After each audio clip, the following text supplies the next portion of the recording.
Thank you.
रे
चक्र गदा हाची धंदा करीतसे भक्ता राखे पायापाशी दुर्जनाशी संहारी अव्यक्तते आकारले कृपा आले गुणवंत भक्ता राखे पायापाशी दुर्जनाशी संहारी तुका म्हणे पूर्वी इच्छा तुका म्हणे पूर्वी इच्छा दया तैसा विठ्ठल भक्ता राखे पायापाशी दुर्जनाशी संहारी महायोग पीठे तटे विमलख्याम वरम पुंडरीकाय दातुं मुनिन्द्रै समानन्दतिष्ठं समानन्दमन्दं परब्रह्मज्ञानं भगवान्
यत्र यत्र रघुनाथ कीर्तनं तत्र तत्र कृतमस्तकाञ्जलि बाष्पवारी परिपूर्णलोचनं मारुतिं नमत राक्षसान्तकम् ॐ नमो ज्ञानेश्वर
माझे तेची बंधू श्री चरण श्री गुरूंचे ते नमस्कारुनिया येऊनिया चक्र गदा आची धंदा करी तसे भक्ता राखे पाया पाशी दुर्जनाशी संहारी प्रस्तुत.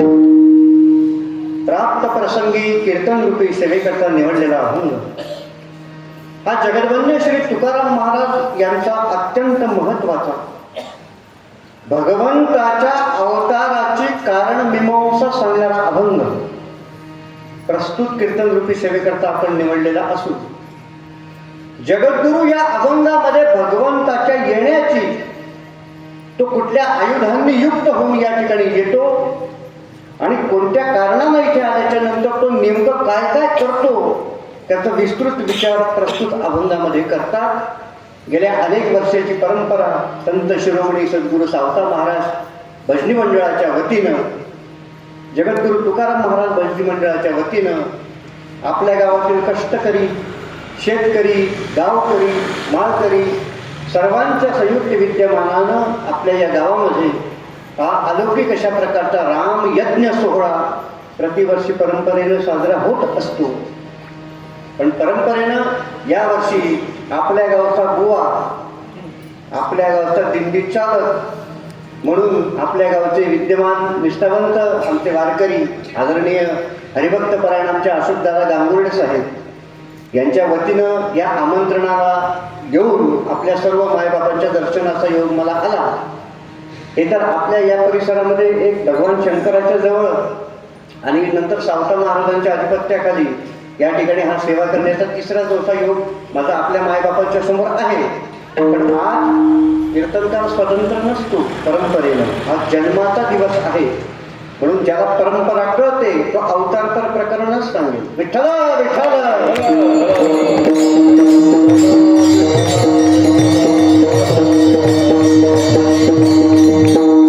अतिशय उल्लेखनीय असा आहे. भगवंताचे नेमके अवतार किती याच्याविषयी थोडंसं शास्त्रामध्ये दुमत आहे. श्रीमद भागवताने भगवंताचे 24 अवतार सांगितले किंवा संत वाङ्मयाने संत परंपरेनं सगळ्या परमेश्वराच्या अवतार परंपरेचे दशावतार सांगितले. पण भिन्न भिन्न परंपरांमध्ये देवाचा वस्त्र अवतार हा स्वतंत्र अवतार मानण्याची एक परंपरा आहे भिन्न संप्रदायांमध्ये. मग देवाचे नेमके 24 अवतार मानायचे, भगवंताचे नेमके 10 अवतार मानायचे. पण नेमके देवाचे अवतार किती किंवा अवताराच्या राशी तो हा उभा विटेवरी असं नामदेवराय सांगतात. मग नेमके भगवंताचे अवतार किती याच्याविषयी मात्र सर्व संप्रदायामध्ये एकमत नाहीये. हे लक्षात घ्या, एकमत नाहीये. पण अवतार किती का असेल ना त्या अवताराचे प्रकार मात्र 6 आहेत. विठ्ठल विठ्ठल.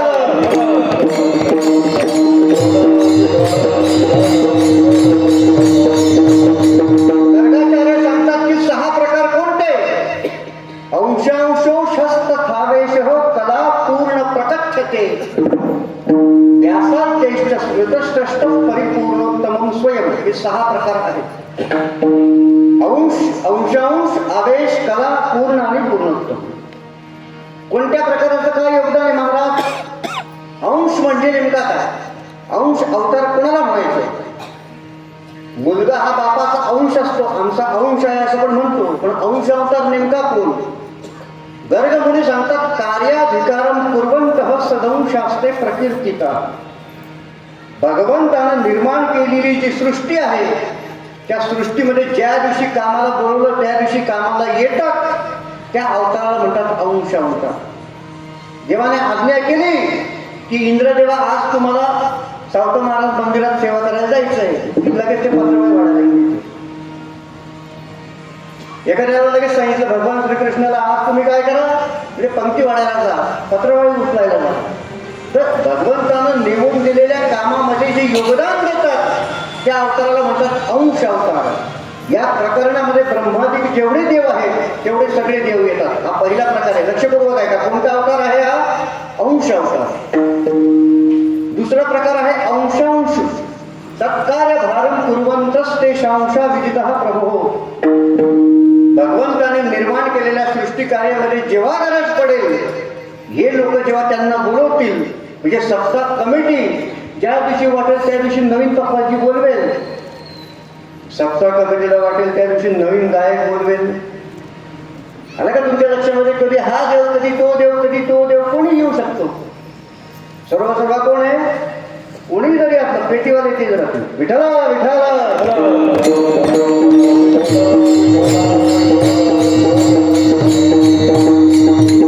या न्यायानं जे अंश अवताराने बोलवल्याच्या नंतर त्या याच्यामध्ये मदत करतात, त्याला म्हणतात अंशांश अवतार. या प्रकरणामध्ये कोण येतं महाराज? या प्रकरणामध्ये येतात मरीची ऋषी, यांना अंशांश अवतार मानलं जातं. तिसरा जो प्रकार आहे त्याचं नाव आहे आवेश अवतार. या आवेश अवतारात कोण येतं? भगवान श्री परशुराम किंवा भगवान श्री नारद. येशामत नरगतो विष्णू कार्यकृत्वा विनिर्गतः नाना वेशावतारांश विद्धिराजन महामते. एकदम एखाद्याच्या हृदयात प्रकट होऊन आपलं इच्छित काम साध्य करतो, त्याला आवेश अवतार असं म्हणतात. या आवेश अवतारात भगवान परशुराम आणि देवर्षी नारद येतात. विठला विठला.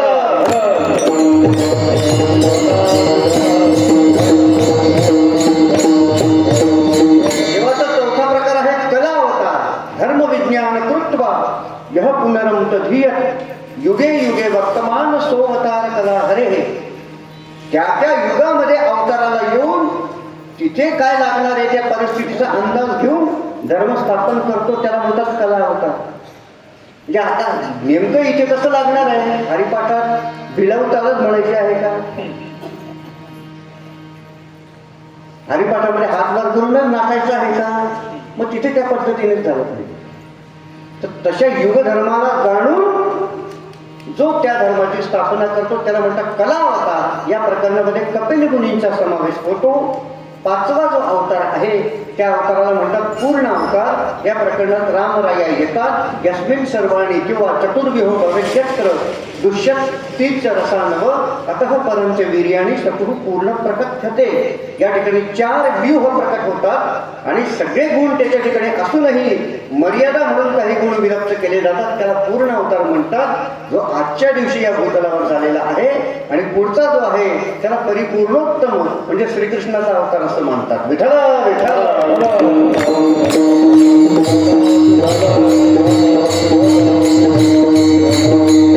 पाचवा अवतार आहे, पाचवा प्रकार आहे, त्या प्रकाराला म्हणतात पूर्ण अवतार. आणि तो पूर्ण अवतार कोण? तर साक्षात भगवान श्री रामचंद्र प्रभू. त्या रामचंद्र प्रभूचा आज या मृत्यूलोकामध्ये प्राकट्य झालेला आहे. पण भगवंताचा प्राकट्य होण्याकरता दशरथ रूपी कर्मयोग्याला भक्तिरूपी कौशल्या, ज्ञानरूपी सुमित्रा आणि वैराग्य रूपी काही जोपर्यंत संलग्न होत नाही तोपर्यंत रामाचं प्राकट्य होत नाही. एका संपन्न कर्तृत्ववान पुरुषाच्या जीवनामध्ये जर साक्षात भगवंताचा अंश आपल्या कुळामध्ये प्रकट करायचा असेल तर त्याला ही जी सगळी दैवी संपदा आहे या दैवी संपदेच्या गुणांचं अनुसरण करावं लागेल.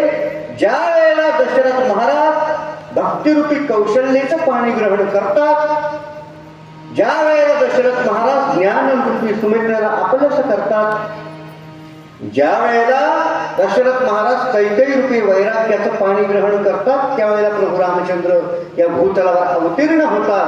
पण प्रभूचं अवतीर्ण होणं हे विनाकारण होत नाही, त्याला काहीतरी कारण असावं लागतं. असतं की नाही?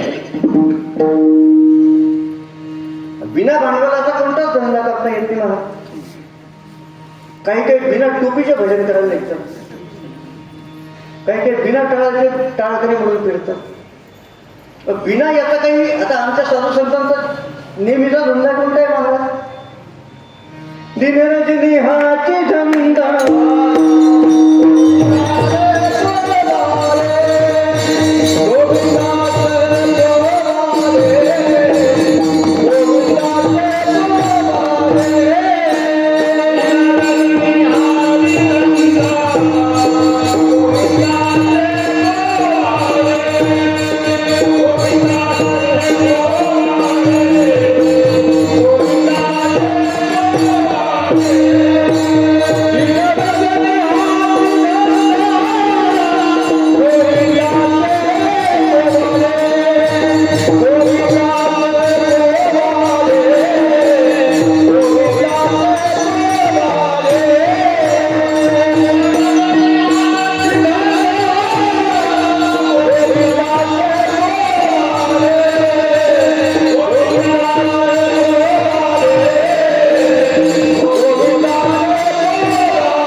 झाला का तो सप्ताह. तात्पर्य असं आहे, नेहमी भगवंताचं नामस्मरण. संत म्हणतात की हा आमचा धंदा आहे. दिनरजनी हाची धंदा गोविंदाचे पवाडे. मग नेमकं तुमच्याकडे भांडवल काय हो? तुकोबाराय सांगतात, भांडवल गाठी तरी विश्वास. आमच्याकडे विश्वास नावाचं भांडवल आहे, म्हणून आम्ही हा धंदा करतो. तसं का हो तुकोबाराया? जर तो भगवान परमात्मा या मृत्यू लोकांमध्ये येतो तर तो नेमक्या कोणत्या भांडवलाला येतो? तुकोबाराय अभंगाच्या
कसा येतो?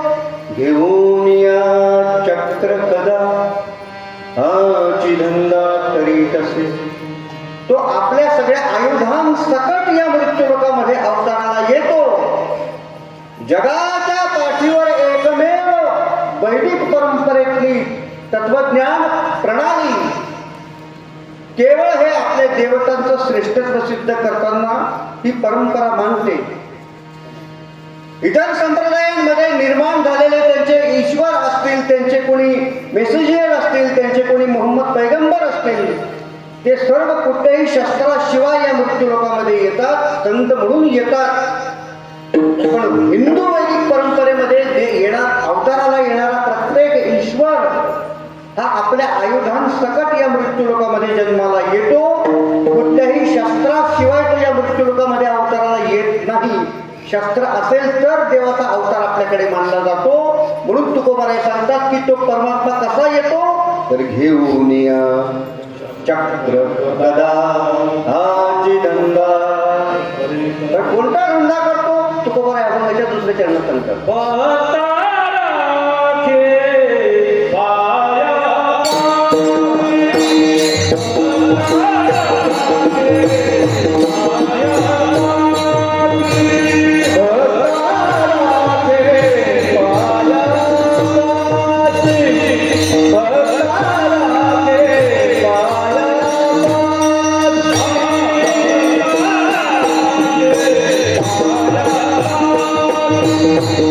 Oh,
आणि जो आपल्या पक्षात नाही त्याला काय म्हणतो?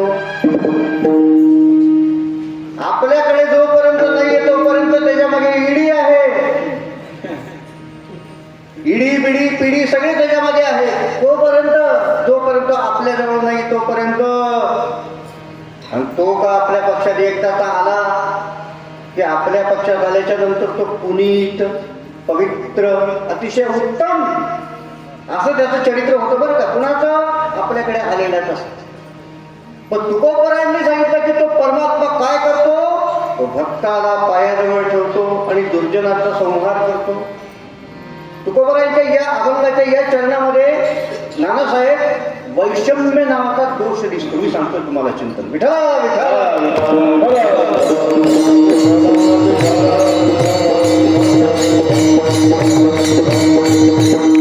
विषमता नावाचा दोष दिसतो. कारण की जर तो भगवान परमात्मा आहे तर त्याची दृष्टी प्रत्येकाकडे कशी पाहिजे महाराज? समान पाहिजे. बरोबर की नाही? जे सत्याला जातात त्यांच्याकडेही त्याची दृष्टी समान पाहिजे. जे सत्यात येत नाही त्यांच्याकडेही त्याची दृष्टी समानच असली पाहिजे. जे सप्ताहाकडे येतात त्यांच्याकडचा तर फक्त पंक्ती आहेत, जे सप्त्याला येत नाही त्यांना काहीच नाही. असं नको व्हायला पाहिजे. जो आला त्याला ब्रह्मरसाची पारणं म्हणून त्याला त्या ठिकाणी स्थान मिळालं पाहिजे. पण फक्त जो आमच्या पक्षातला आहे तोच भक्त आम्ही पायाजवळ ठेवू आणि इतरांचा आम्ही तिरस्कार करू, ही भूमिका न पटणारी आहे. तुकोबराय म्हणतात की त्या भगवंताच्याकडे दोष दिसतो. तो विषम बुद्धीने नैर्गुण्यतेने इतरांना वागणूक देतो का? असाच प्रश्न रामायणात आलेला आहे. मी सांगतो तुम्हाला. विठ्ठला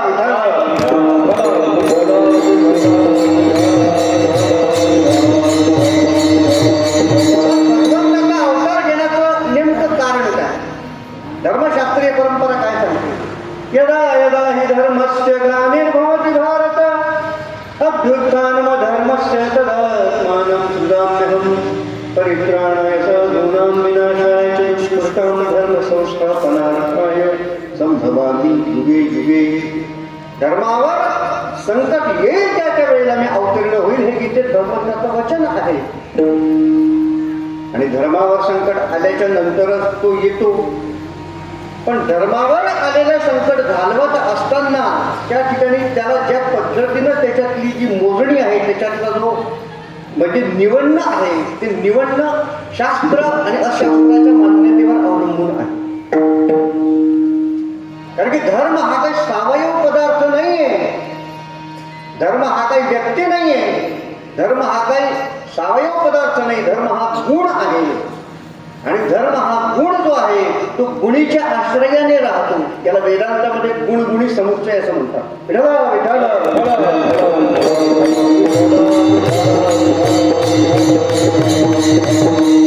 हा धर्माचं पालन करणाऱ्याच्या आश्रयाने राहतो. जो परंपरेनं देवाचं भजन करतो, जो परंपरेनं देवाची वारी करतो, जो परंपरेनं ज्ञानेश्वरीचं पारायण करतो, तो परंपरेनं आपल्या वाडवडिलांची परंपरा चालवत चालवत परंपरेनं तो वृद्धिंगत होत जातो आहे. पण तो धर्म नावाचा गुण सादृश्य दृष्टीने आपल्या कोणाला दिसला का हो कधी? धर्म नावाची वस्तू आज आमच्या गावामध्ये अखंड हरिनाम सप्ताह बसला आणि आज धर्माने आमच्या गावात प्रवेश केला असं सावयव स्वरूप धर्माचं दाखवता येईल. धर्म हा सावयव नाही. धर्म हा धर्मीच्या आश्रयाने राहणारा सुप्त गुण आहे. त्या धर्माचं जर स्थैर्य टिकवायचं असेल, त्या धर्माचं अस्तित्व जर टिकवायचं असेल तर शास्त्र त्याला मान्यता सांगताना असं सांगतं तर जे धर्माचं पालन करतात त्या प्रत्येकाचं उच्चाटन केल्याशिवाय धर्माचं पालन करता येत नाही.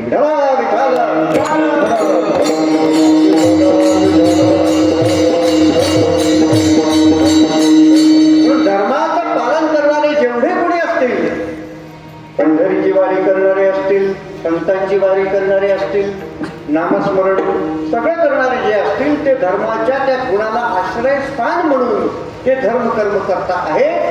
तो देव तो धर्म त्यांच्या आश्रयाने राहतो आणि त्यांचं उच्चाटन करण्याकरता जर गावातली विधर्मी सत्ता त्यांना आडवं येत असेल, म्हणजे अधर्मी सत्ता जर त्यांना उच्चाटन करू पाहत असेल तर त्यांचं निर्धारण करण्याकरता तो भगवान या वस्तुलोकामध्ये अवताराला येतो. पण मला सांगा, तरी तरीही आपलं समाधान होत नाही. प्रत्येकानं म्हणताना इतकंच म्हणायचं की तो देव काय करतो, जो त्यांच्या पक्षात गेला त्याला आपलं म्हणतो, त्यांच्या पक्षातलं दूर गेला त्याला तो दूर लोटतो. भक्त राखे पायापाशी गुरुजनाशी, गुरुजनाचाच तो संहार का करतो, गुरुजन त्याचे आपले नाहीत का. विठ्ठल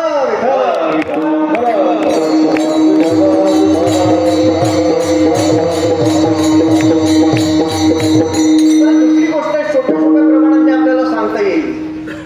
निवडा वेतन निवडा वेतन करावे लागेल.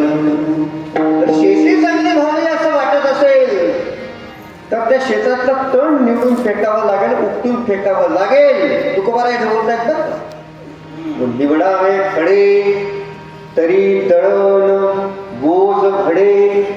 चांगलं दळण व्हावं असं वाटत असेल तर त्या दळणातले खडे निवडून फेकावे लागतील, तेव्हा ते दळण चांगलं होईल. एखाद्यानं असं म्हटलं की आमच्याकरता गहू आणि त्यातले खडे हे दोन्ही समान प्रिय आहेत, आम्ही गव्हासोबत दगडही दळून खाऊ, तर त्याला माझा नमस्कार आहे. दळण चांगलं व्हावं असं वाटत असेल तर त्या दळणातले खडे निवडून फेकावे लागतील, तोपर्यंत दळण चांगलं होणार. आणि दळण चांगलं करायचं असेल तर खडे फेकावे लागतील. तसं समाजरूपी दळण, समाजरूपी धर्म जर शाश्वत ठेवायचा असेल तर असमाज कंटक रूपी धर्माचरण करणारा जो कंटक आहे त्या कंटकाला काढून बाजूला टाकावं लागेल, तोपर्यंत धर्माचं स्थैर्य शाबूत ठेवता येणार नाही.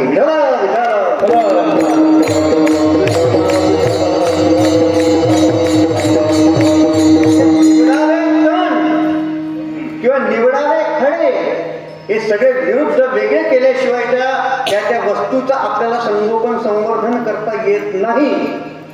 याच न्यायानं धर्माचं पालन करत असताना अधर्माचरण करणारा जो व्यक्ती आहे त्याच्यामध्ये साधूच्या कृपेनं जर धर्माची वृद्धी करता येत असेल तर धर्म साधूचं काम आहे.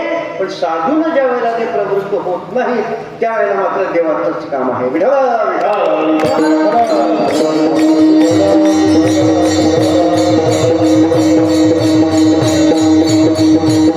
भगवंतावर आरोप करणं खूप सोपं आहे, देवावर आरोप करणं खूप सोपं आहे. गीता पण सांगते समोहम सर्वभूतेषु नमे द्वेष्योऽस्ति न प्रियः. आम्ही कोणावर प्रेमही करत नाही आणि कोणाचा तिरस्कारही करत नाही. देव गीतेत सांगताय बरं, भूमी पुसशी कैसा तरी तो सर्वभूती सदा सरीसा, जेठ आप करू ऐसा भागू नाही. याच्या ठिकाणी आपपर भाव नाही, तो प्रत्येकाच्या वर समान प्रेम करतो. पण तरी प्रत्येकाला फल सारखं का मिळत नाही कितीतरी प्रमाण आपल्याला सांगता येतील. ज्ञानोबा सांगतात नाना बीज धर्मानुरूप, नाना बीज धर्मानुरूप झाडी उपजवी आप, तैसे परिणमले स्वरूप माझे जीवा. एकाच प्रकारचं बियाणं गावातला प्रत्येक शेतकरीच्या जमिनीमध्ये बीजारोपित करत असतो, पण एकच बीजारोपित केलेलं बी हे प्रत्येकाला फलरूपानं समान सत्तेमध्ये येत नाही. काय त्याचं उत्तर आहे तर त्या ठिकाणी पडणारा पर्जन्य हा सुद्धा समान सत्तेत पडतो. त्या ठिकाणी टाकलेलं बीज हे सुद्धा समान सत्तेनं कार्य करतं, पण फल मात्र प्रत्येकाला समान मिळत नाही. काय याचं उत्तर आहे तर याचं उत्तर तेच आहे, भक्त राखे पायापाशी दुर्जनाशी संहारी. काय याचं कारण आहे की तो म्हणतो मी समान सत्तेत जरी तुमच्यावर कृपा करत असलो तरी तुमच्या कर्मधर्मानुरूप तुमच्या जीवनामध्ये सुख किंवा दुःख प्राप्त होत असतं. तुमच्या जीवनातलं कर्मच तुमच्या जीवनातल्या सुखदुःखाला कारण ठरणार आहे. म्हणून तुमचं उपाधी नावाचं जे पात्र आहे या उपाधी नावाच्या पात्रावर भगवंतानं कितीही जरी कृपा केली तरी मिळालेलं सुख हे तुमच्या कर्माचा अंश असल्यामुळे भगवान सांगतात की नमे द्वेष्योऽस्ति न प्रियः. मी कोणावर प्रेमही करत नाही आणि कोणाचा तिरस्कारही करत नाही.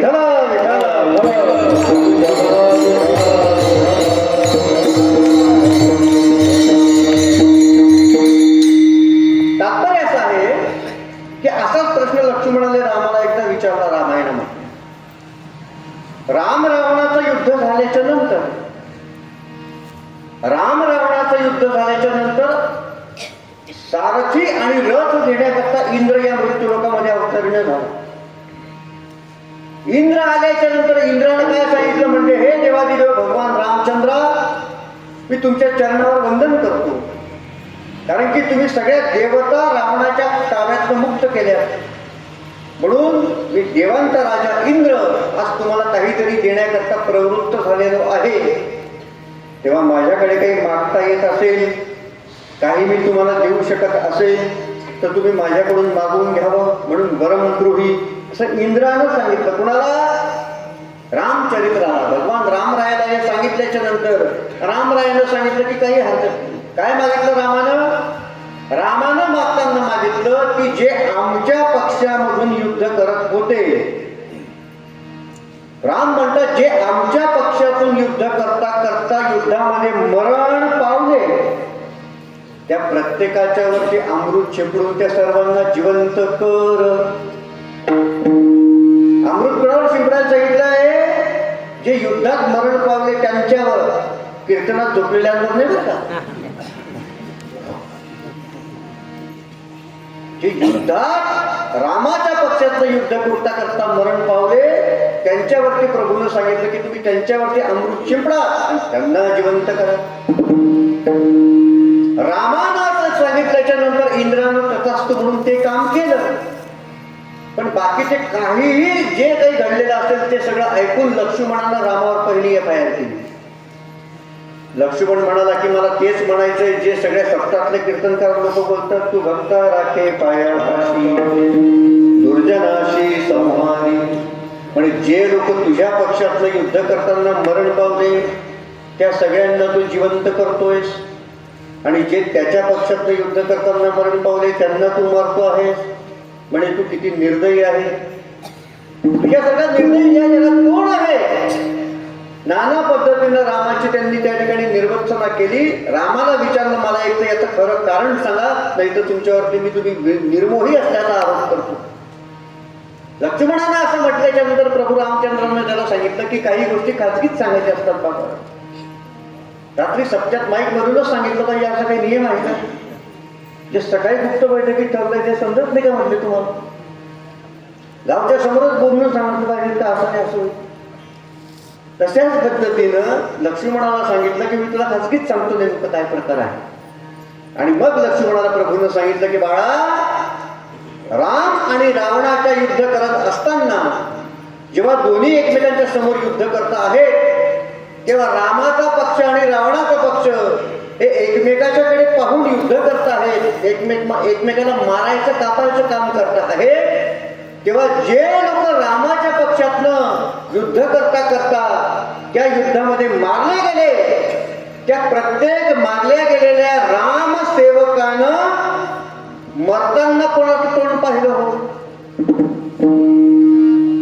जेवढी रामसेवक युद्धामध्ये मारली गेली तेवढ्या रामसेवकामधल्या सगळ्या अलौकिक अशा वानर सैन्यापैकी प्रत्येक वानरानं मरताना जर कधी कोणाला पाहिलं तर मरता मरता कोण पाहिला? रावण पाहिला. आणि ज्याने मरता मरता रावण पाहिला त्याला इथून पुढचा जन्म कोणाचा मिळणार आहे? कल्पना करून पहा.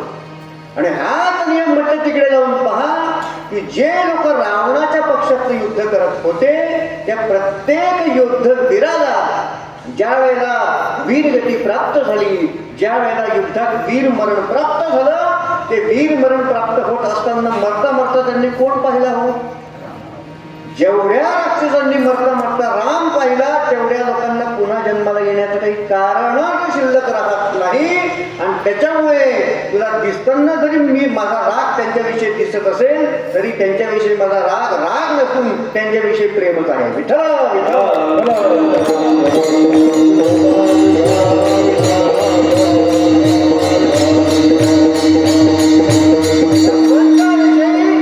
आपल्या मनातले सगळे विचार करून आपण तसंच्या तसं खरं मानता येत नाही.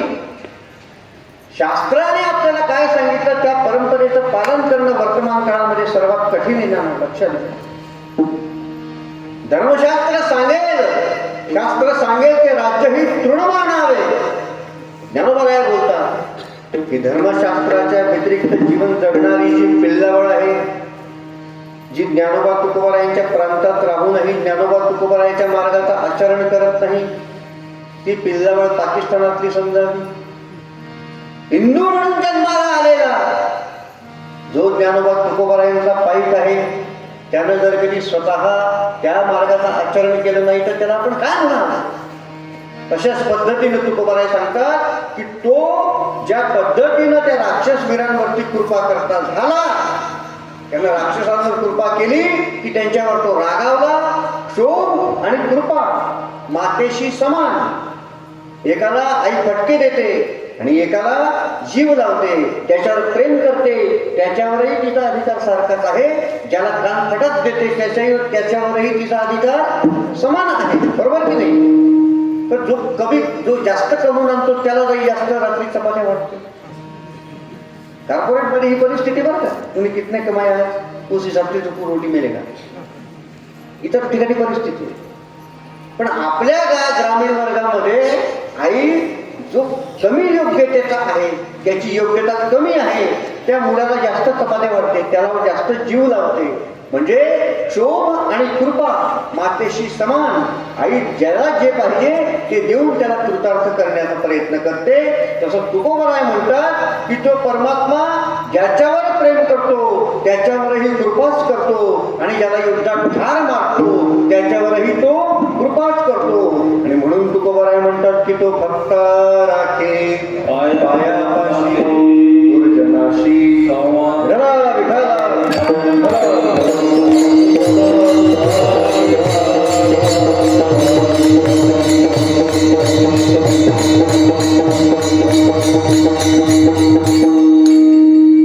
तो प्रत्येकावर समान अवस्थेमध्ये प्रेम करतो. पण भक्ताच्या इच्छेकरिता तो भगवान परमात्मा तुकोबाराय सांगतात की तो अव्यक्त दशेतला परमात्मा आहे. कसा आहे?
त्यांनी जी म्हटली ती सुंदर म्हटली होती, तुम्ही जी म्हटली ती सुंदर. विठाला विठाला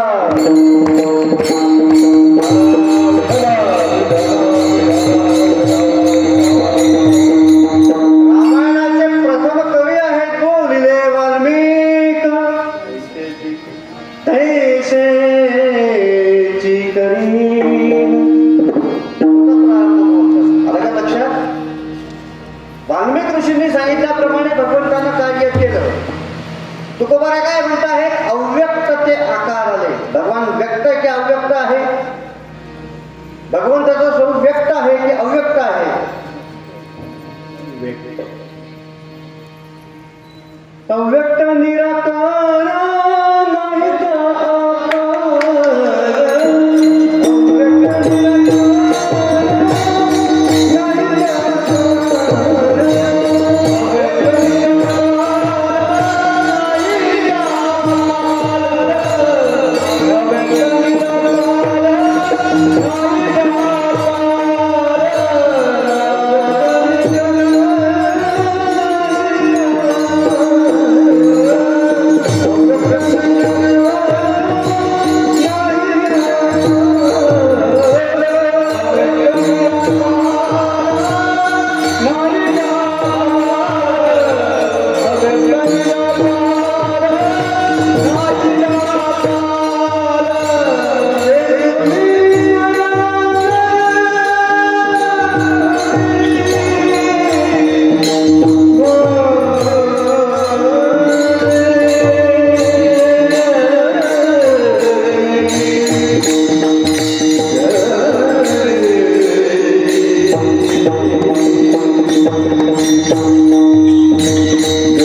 तो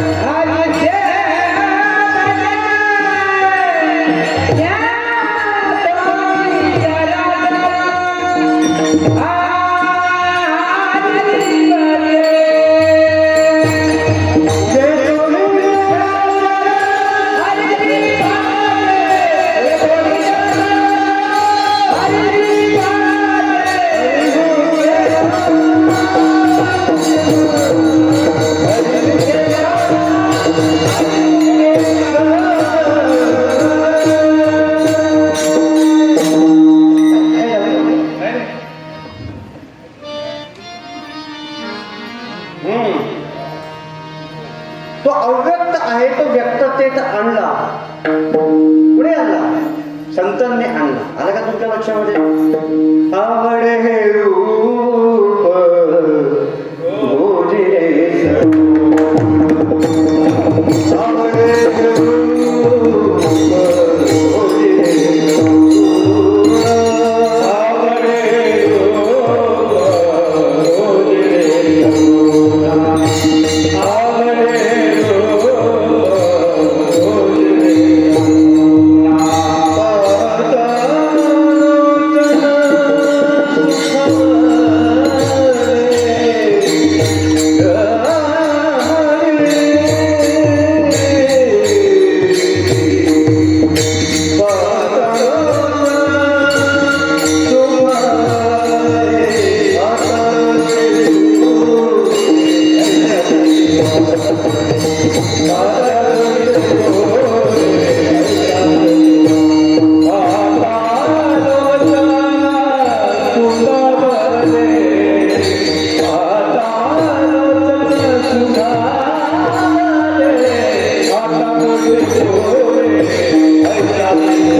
कोणाची इच्छा आहे? आता दृष्टी पुढे ऐसा चितो राहे जो मी तुझ पाहे पांडुरंगा. ही भक्तांची इच्छा आहे आणि भक्तांची इच्छा आहे म्हणूनच त्याला या ठिकाणी यावं लागलं. का हो, आपल्या प्रत्येकाच्या मनामध्ये शंका येईल. नाना प्रकारचे प्रमाण आपण सांगू शकतो. तुझ्या सत्तेने वेदाशी बोलणे, सूर्याशी चालणे, किंवा म्या बोलविल्या वेद बोले, म्या चालविल्या सूर्य चाले, म्या हलविल्या प्राण हाले, जो जगाते चाळीता गतिर्भरता प्रभू साक्षी, निवास शरणम सुहृत प्रभव प्रलय स्थानम निधानम बीजमव्ययम. कितीतरी प्रमाण सांगता येते की चाले हे शरीर त्या भगवंताचीच ही सत्ता आहे. मग त्या भगवंताला या मृत्यूलोकामध्ये न येता रावणासारख्या दृष्टांत निर्धारण करता येत नाही का? न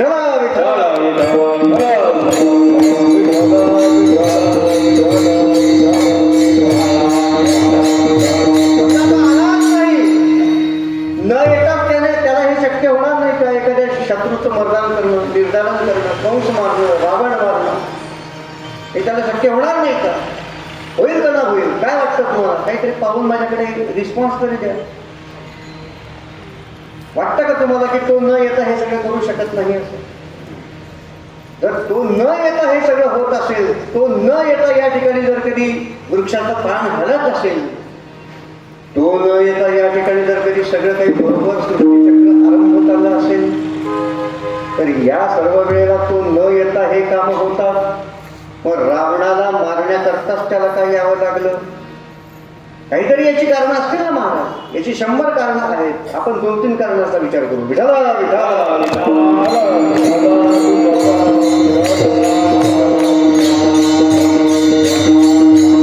सत्ता धर्मशास्त्रामध्ये 3 प्रकारचे सांगितलेले आहे.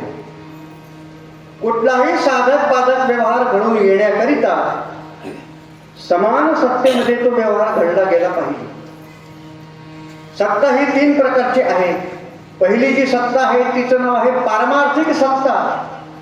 दुसरी जी सत्ता आहे तिचं नाव आहे व्यावहारिक सत्ता, आणि तिसरी जी सत्ता आहे तिचं नाव आहे प्रातिभासिक सत्ता. एक आहे प्रातिभासिक, एक आहे व्यावहारिक आणि एक आहे पारमार्थिक. अशा 3 प्रकारच्या सत्ता आहेत. मला सांगा, प्रातिभासिक सत्ता म्हणजे नेमकं काय? की व्यवहारामध्ये येताच तिची निवृत्ती होते, तिला म्हणतात प्रातिभासिक सत्ता. प्रातिभासिक सत्ता म्हणजे काय? रात्री झोपेत स्वप्न पडतं, त्या स्वप्न पडलेल्या अवस्थेला म्हणतात प्रातिभासिक अवस्था. ती प्रातिभासिक सत्ता आहे. मग प्रातिभासिक सत्तेमध्ये समजा रात्री उन्हाळ्याच्या दिवसामध्ये 40, 42, 43 डिग्री सेल्सिअसच्या उन्हामध्ये दिवसभर कांद्यांबरोबर काम करत करत शेतकरी, बरोबर का नाही बाबा? दिवसभर गावात आलेल्या 2-3 शेतकरी तरी मला सांगतात, बाबा 2 दिवसापासून रात्रभर जागी आहे. काय घ्यायला गेले ते बाबा? 12 द्यायला. आला का तुमच्या लक्षामध्ये? 12 द्यायला गेले. 2 दिवस 3 दिवस, म्हणजे एवढं हे सगळं सहन करावं लागतं. तर तो व्यक्ती जर कधी झोपला आणि दिवसभर मेहनत करून रात्री कीर्तनामध्ये स्वतःची उपस्थिती दर्शवून 40, 42, 43 डिग्रीचं दिवसभर ऊन सहन करून कष्टाने माखलेला तो शेतकरी ज्या वेळेला रात्री झोपतो, तो झोपायच्या पहिले त्यात तो जर कधी आफ्टर 50 नसेल, म्हणजे प्रापंचिक जीवनात निवृत्त झालेला, कळतंय ना?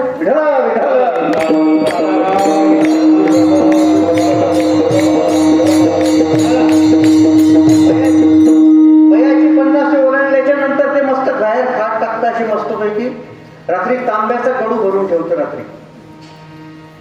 रात्री तांब्याचा गडू खाली पाण्याचा असतो बरं. गडूचे अनेक प्रकार आहेत बाहेर. तो तांब्याचा गडू बाहेर भरून ठेवतो खाली, खाटीच्या खाली, आणि तो रात्री झोपतो. आणि झोपल्याच्या नंतर गाढ झोपेत गेल्याच्या नंतर त्याला मध्यरात्री स्वप्न पडतं. आणि मध्यरात्री स्वप्न पडल्याच्या नंतर काय स्वप्न पडतं? ते रात्री झोपेमध्ये त्याला स्वप्न पडलं ते दिवसा कुठेतरी 45, 46 डिग्री सेल्सिअसच्या उन्हामध्ये बाजारामध्ये फिरता फिरता फिरता त्याला पाण्याची तहान लागली. आणि ते पाणी शोधता शोधता शोधता तो सगळ्या गावभर पाणी शोधत फिरला. कारण की आता लोक पाणी देत नाही. पाणी मागितलं की लोक 4 महिने शिळं पाणी देतात. महाराज बॉटल आहे, बॉटल. आलं का तुमच्या लक्षात? कॉर्पोरेशनचं पाणी चांगलं ना की बिस्लरीचं पाणी चांगलं? कल्पना करा. सगळे शिक्षित लोक आहे महाराज, मी सांगायची काही गरज. मी 100 लाईव्ह सर्वे तुम्हाला असं दाखवतो. जे पाणी 4 महिने ठेवायचं आहे त्याला केमिकलाइज करायला लागेल की नाही मला सांगते. उदाहरणार्थ दूध. आता शेतकरी लोकांना दूध माहिती आहे. दुधामध्ये 2 प्रकारचे बॅक्टेरियाज असतात. त्याला अनुकूल बॅक्टेरिया आणि प्रतिकूल बॅक्टेरिया म्हणतात, बरोबर की नाही? म्हशीचं ताजं काढून आणलेलं जे दूध आहे ते ताजं आपण म्हशीचं किंवा गाईचं दूध जेव्हा घरी काढून आणतो, ते दूध घरी काढून आणल्याच्या नंतर आपण त्याला रात्री तापवतो, बरोबर ना? आता ते दूध घरी आणलं, तापवलं, त्याच्यानंतरही ते दूध किती दिवस चांगलं राहू शकतं ना? तुमच्या माहितीप्रमाणे 1 दिवस 2 दिवस, बरोबर ना? मग जर 2च दिवसामध्ये आपण आपल्या घरी चालत असलेल्या 1 नंबर कॅटेगरीतलं तिला भोजन आपण करतो, 3 स्टार कॅटेगरीतलं, तिला जे तुम्ही अन्नधान्य तिला जे खाऊ घालतात तुमची असल्यामुळे, म्हैसभर का तुमची असल्यामुळे जे तुम्ही तिला चांगलं चांगलं खाऊ घालतात, मग ते सगळं चांगलं चांगलं खाऊ घातल्याच्या नंतर तिच्यापासून मिळणारं जे दूध आहे ते चांगलं आहे की नाही? आपल्या समोर खाऊ घातल्याच्या नंतर आपल्या समोर मिळालेलं जे दूध आहे त्या दुधाला सगळे षोडोपचार आपण घरी जाऊन त्याला गरम केलं, सगळं व्यवस्थित केलं, आणि एवढे त्याच्यावर उपचार केल्याच्या नंतर ते दिवस किती दिवस टिकतं ना? जास्तीत जास्त 2 दिवस, बरोबर आहे ना? मी मग 2 दिवस टिकणारा दूध, 3 दिवस टिकणारा ते दूध, चांगल्यात चांगल्या म्हशीचं दूध हे 3च दिवस टिकतं. मग मला तुम्ही सांगा, हे सगळे माहिती असलेले लोक आहेत का ते 3च दिवस टिकतं? कारण त्याच्यात अनुकूल बॅक्टेरिया आहे म्हणून. पण आता ते सगळं दूध गोळा करून ज्या वेळेला कॉर्पोरेट शहरांमध्ये घेऊन घेतलं जातं त्यावेळेला त्या दुधावर काय पर्याय केला जातो बाबा? ते जास्तीत जास्त उकळवलं जातं. का ते उकळवलं जातं? कारण त्यातला अनुकूल बॅक्टेरिया मारायचा आहे. आणि जेव्हा त्यातला अनुकूल बॅक्टेरिया संपून जाईल तो संपल्याच्या नंतर त्याला फक्त पिशवीत भरून 3-3, 4-4 महिने जरी फ्रीज मध्ये ठेवलं तरी ते दूध नसणार, कारण त्यातला अनुकूल बॅक्टेरिया संपवून टाकलेला आहे. तात्पर्य काय आहे की अनुकूल बॅक्टेरिया आणि प्रतिकूल बॅक्टेरिया हे दोन्ही प्रकार आहे, ज्याला पॉझिटिव्ह आणि निगेटिव्ह एनर्जी आपण म्हणतो.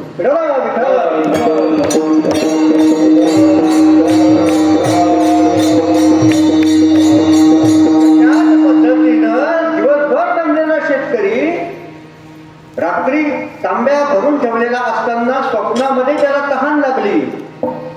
तो गावातनं फिरत फिरत जंगलात गेला, जंगलात फिरत फिरत फिरत घनघोर जंगलात गेला, तिथे त्याला काहीच सापडत नाही. आणि वरून सूर्य मोकार तापतोय, एकदम जोरात तापतोय, 46, 47, 50 पर्यंत तो चालला गेला. आणि त्याचं टेम्परेचर सहन न झाल्यामुळे पाणी करत करत करत करत करत त्या ठिकाणी त्याचा अशा पद्धतीने जीव गुदमरायला लागला. कुठे? स्वप्नात. हे सगळं तो स्वप्नात पाहतो. आता शेतात फिरता फिरता फिरता फिरता पाण्याच्या अपेक्षेनं तो खूप खोलपर्यंत जमिनीवर शेतात गेला आणि तिथे जाईस तोपर्यंत पाणी पाणी करत त्याला पाणी मिळालं नाही. आणि पाणी पाणी करत तो कासावीस व्हायला लागला. आणि कासावीस व्हायला लागल्याच्या नंतर आता पाणी मिळेल तर केव्हा पाणी मिळेल करत करत करत करत एकदम त्याचे प्राण जायची परिस्थिती निर्माण झाली. आणि एकदम त्याला जाणवलं की आता पाण्यामुळे माझे प्राण जातील की काय. आणि प्राण जाता क्षणी इकडे तो स्वप्नात तसाच जागी झाला. म्हणजे तो स्वप्नात मरण पावला पाणी करत करत. आणि पाणी करत करत स्वप्नात मरण पावल्याच्या नंतर तो व्यक्ती झोपेत उठला, बाहेर एकटाच डोकं खाजून इकडे तिकडे पाहायला लागला. म्हणजे सप्त्यावाले तर गेले केव्हा ते गेले, एकटंच रात्री 2-2:30 वाजेला ते इकडे तिकडे भूतासारखं फिरत होते. आता मला तुम्ही सांगा, झोपताना त्यानं आपल्या खाटीच्या खाली एक गडू भरून ठेवलाय तांब्याचा. त्या गडू असलेल्या तांब्यातल्या पाण्यानं त्याची क्षुधा शांत झाली असती का नाही? त्याची क्षुधा निश्चित शांत झाली असती. पण माझं म्हणणं हे आहे की त्याला जर स्वप्नात तहान लागलेली आहे तर स्वप्नातलंच पाणी त्याची तहान पूर्ण करू शकेल. याचं तात्पर्य काय आहे की जर तहान ही प्रातिभासिक असेल तर त्याला व्यावहारिक सत्तेतलं पाणी शांत करू शकत. उदाहरणार्थ एखाद्या चित्रपटामध्ये एखाद्या ठिकाणी रामायणामध्ये मारुती सगळ्या लंकेला आग लावतो आहे. आणि मारुती लंकेला आग लावत असताना आपण थिएटर मध्ये बसून तिच्याकडे पाहतो आहे. तर थिएटर मध्ये लागलेली जी आग आहे ती आग कोणती आहे नाना? ती आग प्रातिभासिक स्वरूपाची आहे. त्या आगीपासून झालेला दाह हा आपल्याला त्रास देऊ शकत नाही, कारण आगीची सत्ता प्रातिभासिक आहे आणि आपली सत्ता व्यावहारिक आहे.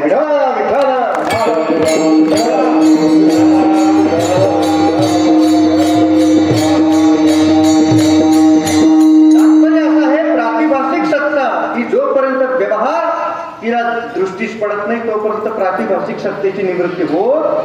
तर प्रातिभासिक सत्तेची निवृत्ती ही व्यावहारिक सत्तेत होते, तसं व्यावहारिक सत्तेची निवृत्ती ही पारमार्थिक सत्तेतच होते. रावणाची सत्ता जर व्यावहारिक असेल आणि रामाची सत्ता जर पारमार्थिक असेल तर पारमार्थिक सत्तेतल्या रामाला व्यावहारिक सत्तेतल्या रावणाला मारता येणं कदापि शक्य नाही. विठ्ठला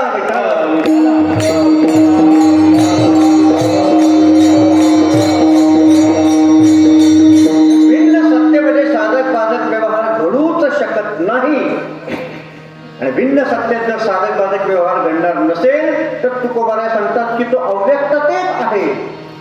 तो परमात्मा कुठे आहे? अव्यक्ततेत आहे. अव्यक्तते आकारले तो रूपाला आला या ठिकाणी. त्याच्यावर रूपाचा आरोपही आपणच केलेला आहे.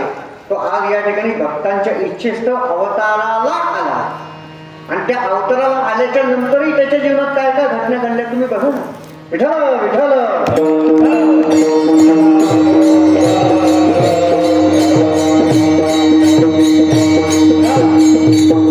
अव्यक्त दशा किती विचित्र आहे आणि व्यक्त दशा किती विचित्र आहे तुम्ही लक्षात घ्या. रामरायाच्या जीवनामधला घडलेला अतिशय सुंदर अशा प्रकारचा प्रसंग. भगवान रामचंद्र हे वयाच्या 8 वर्षापर्यंत, भगवंताचं वय हे 8 वर्षाचं होतं तोपर्यंत भगवान रामचंद्र प्रभू हे कैकेयी मातेजवळ झोपत असायचे. माहिती का तुम्हाला? रामावर जर सर्वात जास्त प्रेम कोणी केलं असेल सगळ्या रामायच्या चरित्र प्रकरणामध्ये, तर ते सर्वात जास्त प्रेम करणारं पात्र कोणतं असेल तर ते कैकेयीचं पात्र आहे. पण कैकेयीच्याच जवळ प्रभू रामचंद्र झोपायचे. ते वयाच्या 8 वर्षापर्यंत कैकेयीच्याच महालामध्ये राहायचे. आणि जेवढा कैकेयीनं रामरायाला जीव लावला तेवढा या जगात दुसरा कोणी लावलेला नाही. तुम्ही लक्षात घ्या. एका वाक्यात बोलायचं म्हटलं तर राम वनातनं आल्याच्या नंतर पहिले कोणाच्या पाया पडले? आपल्याला माहिती कैकेयीच्या पडले. का पडले? त्याचं उत्तर आहे, राम सांगतात की कौशल्या ही रामाची माता आहे. कौशल्या ही रामाची माता आहे, पण कैकेयी ही रामायणाची माता आहे. विठ्ठला विठ्ठला.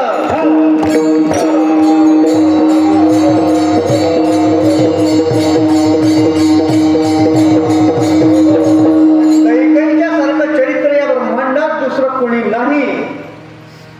8 वर्षाचे रामचंद्र जोपर्यंत त्यांचं वय 8 वर्षाचं आहे तोपर्यंत कैकेयीच्याच मागे फिरत असत. उलट जेव्हा राम सीतेचं लग्न झालं त्यावेळेला सगळ्यात जास्त लाड सीतेचे कोणी केले असतील तर त्यात कैकेयी पुढे आहे. तुम्ही रामायणात पहा.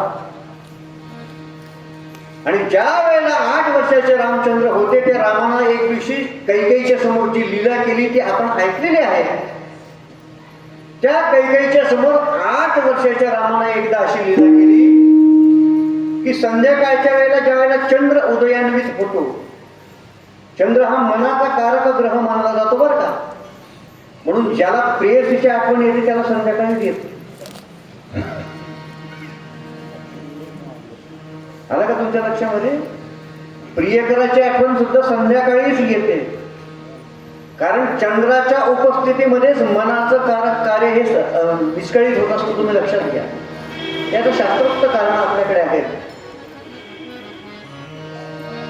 प्रेमाचं नाव का लागलंय रंगाचं नाव म्हणून? विठ्ठला विठ्ठला.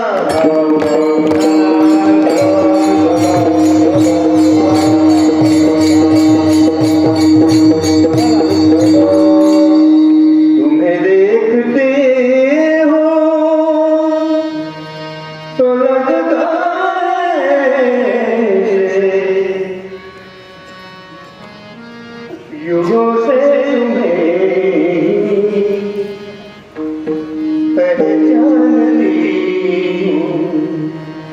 पिया तुम हो सागर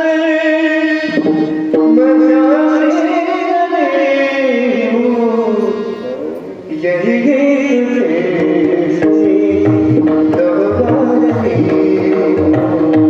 पिया तुम हो सागर. विठ्ठला विठ्ठला.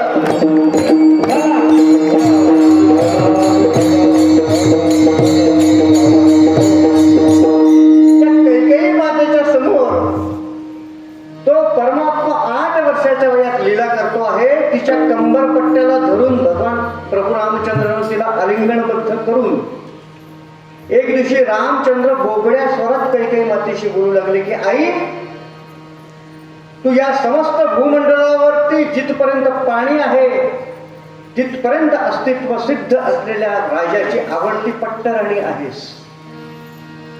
तुझं सामर्थ्य इतकं मोठं आहे की ज्या गोष्टीवर तू बोट ठेवला ती गोष्ट तू कोणालाही देऊ शकतो.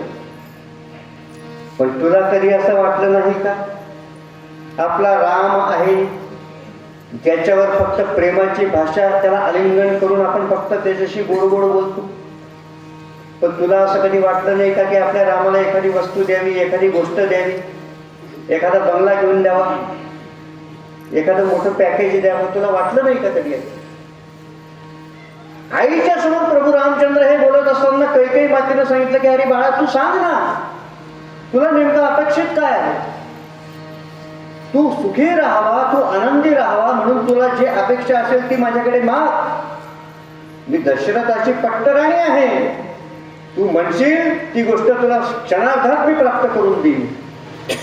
प्रभू रामचंद्रानं तिच्याकडे अतिशय अल्लड परिस्थितीमध्ये, अल्लड अवस्थेमध्ये याचना करायला सुरुवात केली की आई. आणि त्यावेळेला कैकेयी माता संध्याकाळच्या चंद्राच्या उपस्थितीमध्ये, चंद्राच्या प्रतिबिंबाच्या समोर उंच गॅलरीवरती आपल्या हातानं दही भात भरवत होती रामप्रभूला, तेव्हा रामप्रभू संवाद साधत होते. आई तुला वाटत नाही काय की मला एखादी वस्तू द्यावी, एखादी गोष्ट द्यावी? त्यावेळेला आईने सांगितलं, बाळा तू माग, तू जे मागशील ते क्षणात मी तुला द्यायला तयार आहे. प्रभू रामचंद्रांना सांगितलं की आई माझ्याशी बोलताना थोडस विचार करून बोल, कारण की ज्याचा DNA आध्यात्मिक आहे, ज्याची जाती ही अध्यात्माची आहे, ते काकडा करायलाच जाईल. आलं का तुमच्या लक्षामध्ये? ते काही चित्रपटाला जाणार? म्हटले मी जे तुझ्याकडे आई मागतो आहे ते लक्षात घे. जर तू माझी इच्छा पूर्ण केलीस, मी मागितलेली इच्छा जर तू पूर्ण केलीस, तर तुला तुझ्या जीवनामध्ये सदैव अपयशाला सहन करावं लागेल. तुझ्या जीवनामध्ये तुला कधीच यश प्राप्त होणार नाही जर मी मागितलेली वस्तू तुम्हाला दिलीस तर.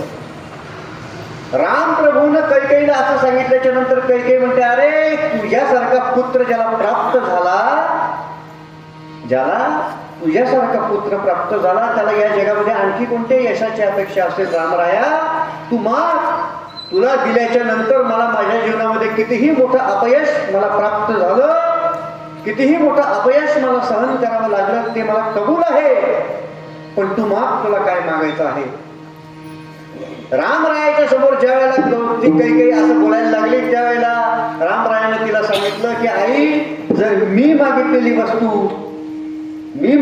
वस्तू तुम्हाला खरंच अंतःकरणापासून निग्रहानं मला दिलीस, तर आई या तुझ्या नंतर या ब्रह्मांडामध्ये कोणी आपल्या मुलीचं कैकेयी असं नाव ठेवणार नाही.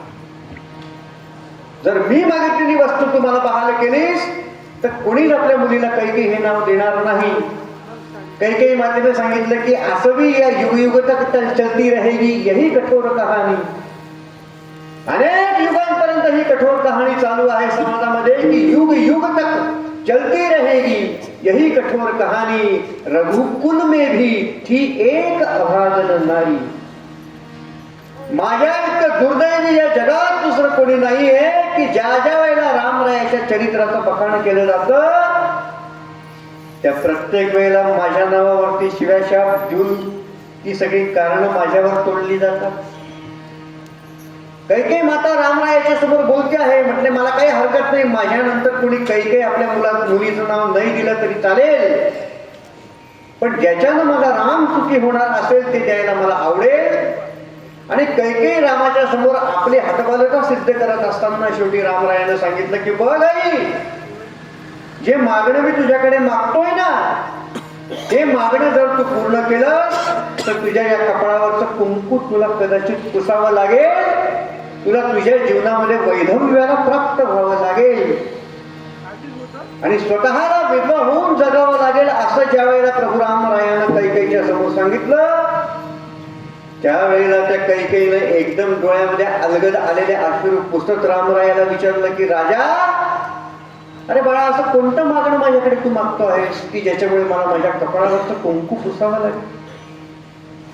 कपाळावरच्या कुंकुवाचं काय महत्व आहे हे धर्मशास्त्र वेदानं आमच्या समोर ओरडून ओरडून सांगितलेलं आहे, पण त्याची मान्यता प्राप्त घराण्यांमध्ये हा संस्कार आहे.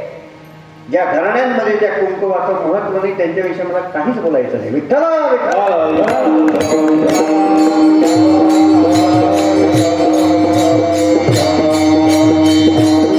इच्छे करता जर मला माझ्या कपाळावरचं कुंकू पुसावं लागत असेल बाळा, जर माझा राम सुखी होणार असेल तर मी विधवा होऊनही जगायला तयार आहे. रामा तुला काय मागायचं ते माग.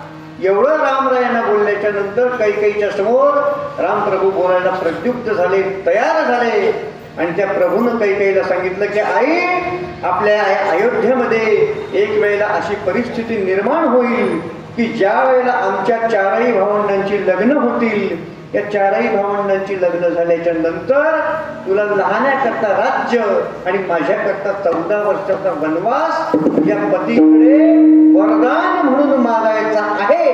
अशा प्रकारची कामना मी तुझ्याकडे करतो. हे कोण बोलतो आहे? हे प्रभू रामचंद्र बोलत आहे. हे वयाच्या 8व्या वर्षी कैकेयीच्या समोर हा प्रस्ताव रामरायानं ठेवला.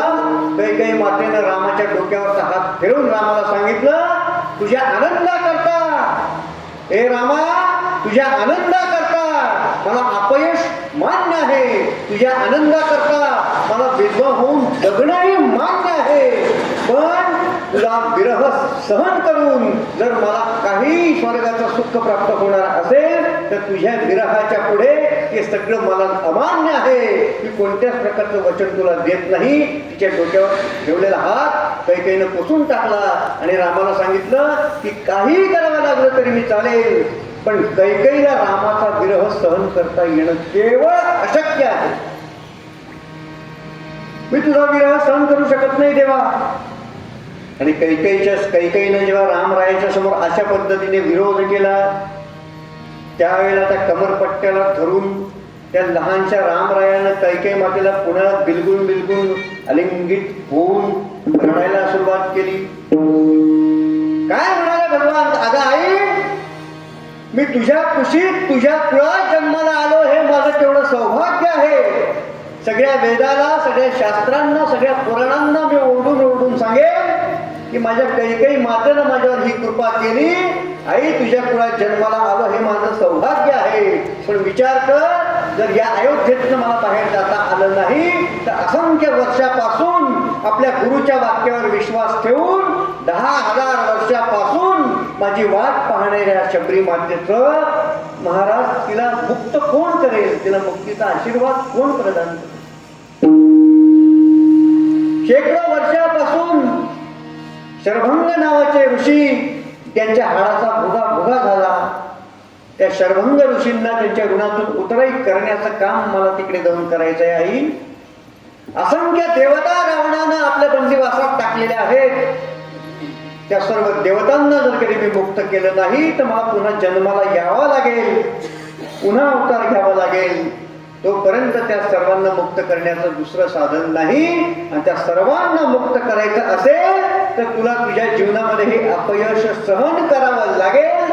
अशा प्रकारची विनंती प्रभू रामानं कैकेयीच्या समोर केली. आणि त्या दिवशी कैकेयीनं त्याला सांगितलं की हो बाळा, तर माझ्या जीवनाच्या रामरायाच्या आयुष्यामध्ये जर कधी केवळ यश कैकेयीचं समर्पण देऊन मिळणार असेल तर त्या यशाच्या कामनेकरता कैकेयी माता ही रामाच्या जीवनामधून वेगळी व्हायला तयार आहे.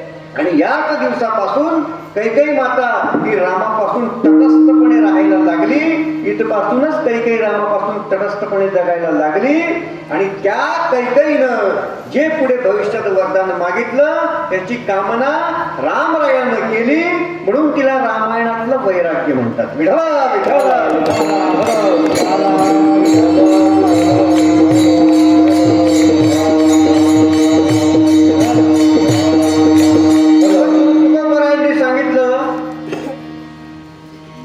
की तो अव्यक्त आहे, पण त्याला व्यक्ततेत कोण आणू शकतं. अव्यक्तते आकारले रूपा आले गुणवंत, त्याला रूपाला आणला, त्याला गुणवान केला. तो निर्गुण आहे. त्या निर्गुण भगवंताला गुणामध्ये सावय स्वरूपामध्ये आणून या साधू संतांनी आपल्या समोर प्रकट केला. म्हणून आज आपण त्यांचा वाढदिवस किंवा जन्मदिन किंवा जयंती साजरी करू शकतो.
तुम्हाला वाटलं तरच ना विठाला विठाला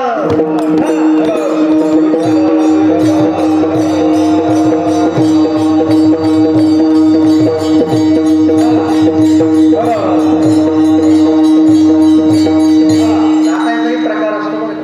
डीजेतला कीर्तनातलं नाचणं यात फरक आहे. तिथला आणि इथल्या नाचण्यात फरक आहे ना.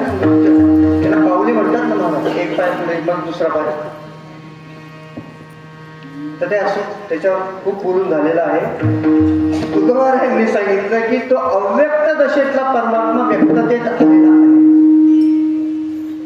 आणि व्यक्ततेत आलेला परमात्मा अनेकांच्या समर्पणाचा परिपाक म्हणून आहे. तो त्या भूमीवर जाऊन त्या कैकेयी मातेच्या आशीर्वादानं त्यानं एक राज्य सोडलं. रामचरित्रामध्ये आपण काय पाहतो? पिताच्या वचनाचा मान ठेवत अलौकिक अशा प्रकारची अयोध्या तुळशीपत्राप्रमाणे त्यानं सोडून दिली. पण ती अयोध्या तुळशी पत्राप्रमाणे सोडल्याच्या नंतरही तो भगवान परमात्मा स्वतःच्या कर्तृत्वाने एक अयोध्या सोडतो आणि पुढे 2-2 राज्य स्वतःच्या पुरुषार्थानं प्राप्त करतो की नाही?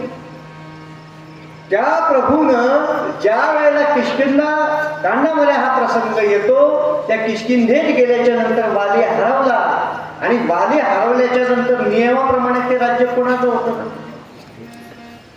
जर कधी चक्रवर्ती, जर कधी प्रमुख राजाच त्या युद्धामध्ये मारला गेला तर क्षत्रिय नियमाच्या परंपरेप्रमाणे त्या राज्याचा खरा अधिकारी ज्याने मारलं तोच होतो की नाही? मग रामानं जर वाली संपवला तर किष्किंधेचं राज्य कोणाचं झालं? नियमाप्रमाणे त्या राज्याचा मालक हा रामच आहे.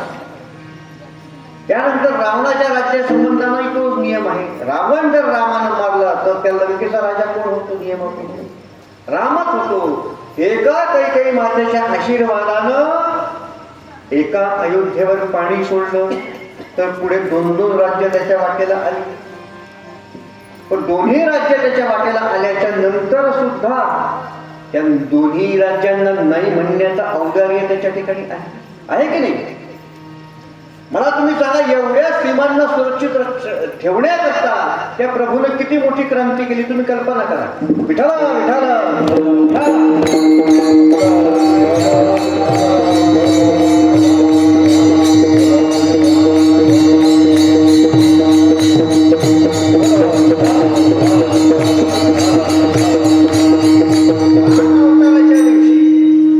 रामनवमीच्या दिवशी त्या रामानं सगळ्या ब्रह्मांडाच्या समोर जो संकेत सगळ्या समाजाच्या समोर प्रकट केलेला आहे तो सूक्ष्मतेनं बघण्याची आपल्या प्रत्येकाला गरज आहे. आज सगळ्या ब्रह्मांडामध्ये तुम्ही जाऊन पहा, सगळ्या विश्वामध्ये तुम्ही पाहून घ्या. Iran, America, Israel, Jordan, Lebanon सगळे देश एकमेकांमध्ये एकमेकांना कापत मरतायत.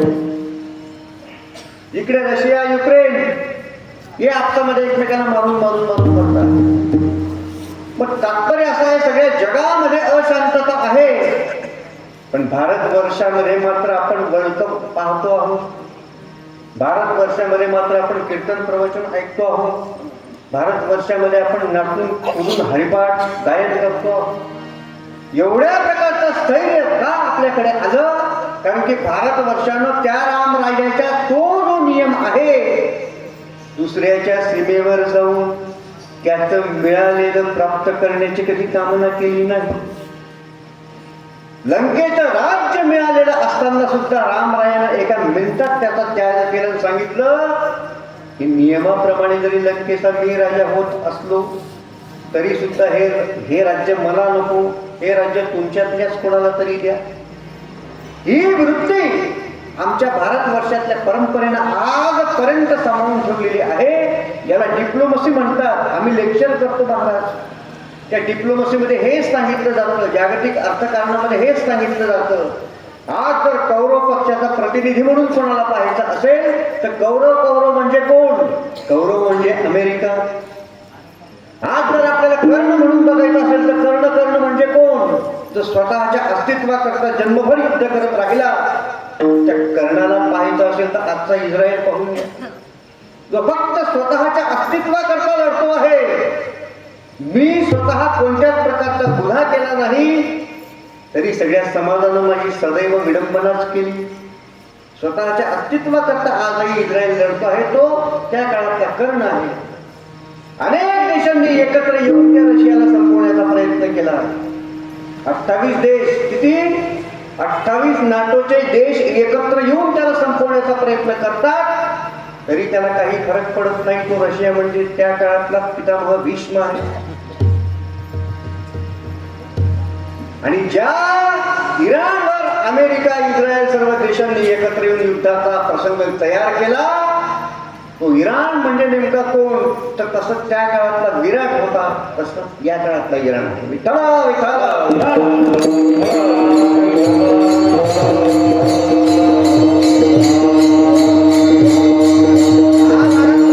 जे विराट पर्व होतं, त्या विराट पर्वाची सुरुवात आपल्याला इराण युद्धापासून पाहायला सापडेल.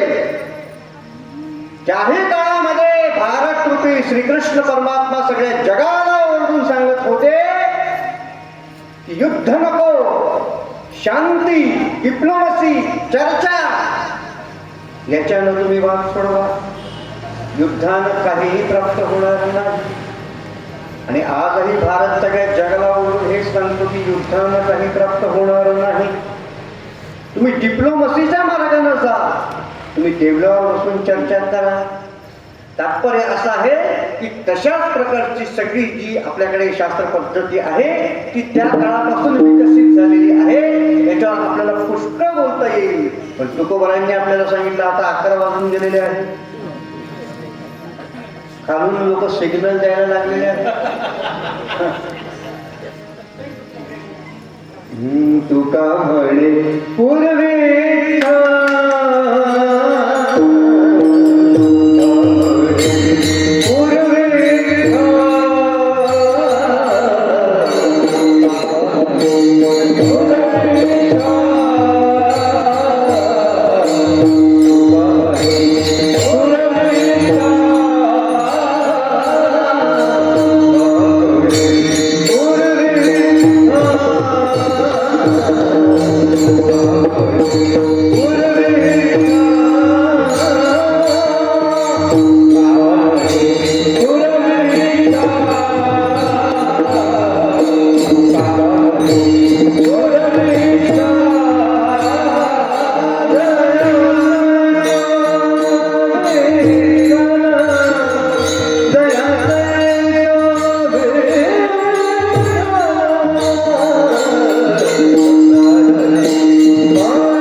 तैसा विठ्ठल.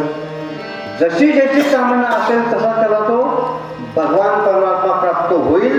आणि आज रामरायाच्या जयंतीच्या दिनी या ठिकाणी आपल्या प्रत्येकालाच तो राम परमात्मा प्राप्त व्हावा या उदात्त भावनेनं आपल्या गावामध्ये असंख्य वर्षाची ही परंपरा आहे. प्रातःस्मरणीय वैकुंठवासी सद्गुरू मास्टर बाबा खायदेकर, वैकुंठवासी प्रातःस्मरणीय लक्ष्मणबाबा अंमळनेरकर, प्रातःस्मरणीय वैकुंठवासी कृष्णाभाऊली जायखेडेकर, प्रातःस्मरणीय वैकुंठवासी खायदेकर माऊली या सर्व महात्म्यांच्या आशीर्वादानं आपल्या गावामध्ये चाललेला हा अलौकिक अशा प्रकारचा सोहळा संत शिरोमणी सावता महाराज भजनी मंडळ, जगद्गुरू तुकाराम महाराज भजनी मंडळ या गावातील वैष्णव वारकऱ्यांच्या सर्वांच्या संयुक्त विद्यमाने गावातल्या वैष्णव वारकऱ्यांच्या सहयोगानं हा सोहळा या ठिकाणी संपन्न होतो आहे.